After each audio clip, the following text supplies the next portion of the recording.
As advice-only financial planners, one of the questions that we get asked most often is, how do I actually access money in retirement?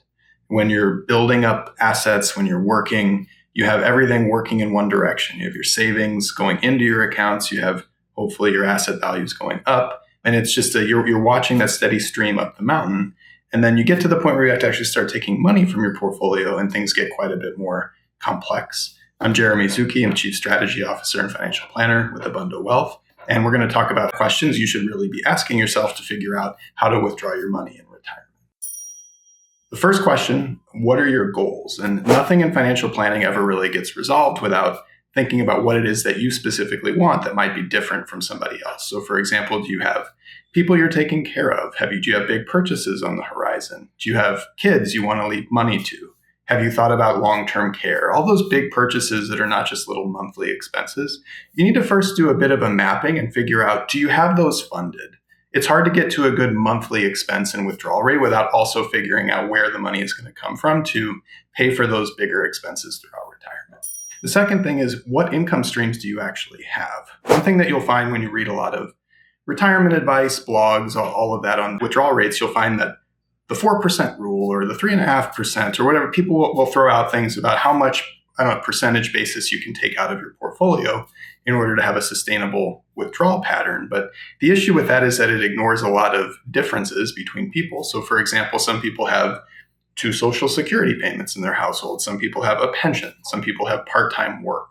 There's a lot of different ways to earn money for your retirement spending. And one of the things that you need to figure out in terms of how you might be different than average is, do you have a lot of those fixed guaranteed income streams? Do you have not very much? That'll depend on just how much heavy lifting your portfolio has to do.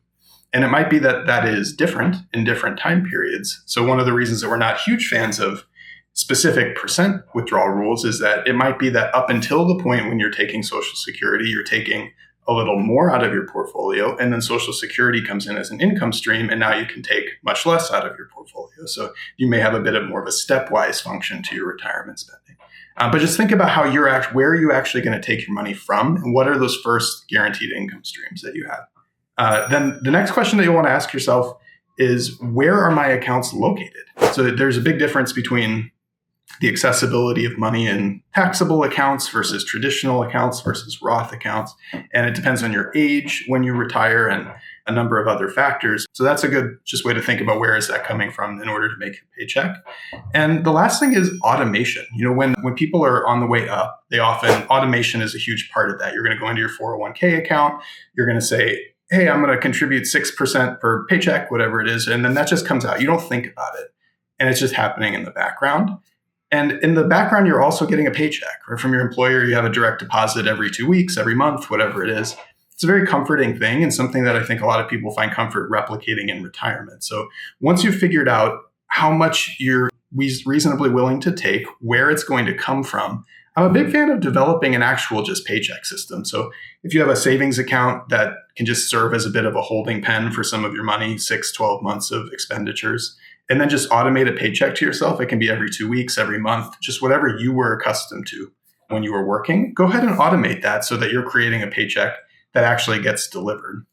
But there are some general rules that you can think about in order to figure out, where are you on the various spectrum of withdrawals? Am I within that rough guideline? If I'm taking less than 3%, I'm probably being a little too stingy and I don't need to be. If I'm taking more than 5 or 6%, I'm probably in a danger zone, right? So you want to think of it more like that, but there are going to be times in your life when you're more closer to the 5 and 6, times when you're closer to the 3. It's going to depend quite a lot on your personal situation.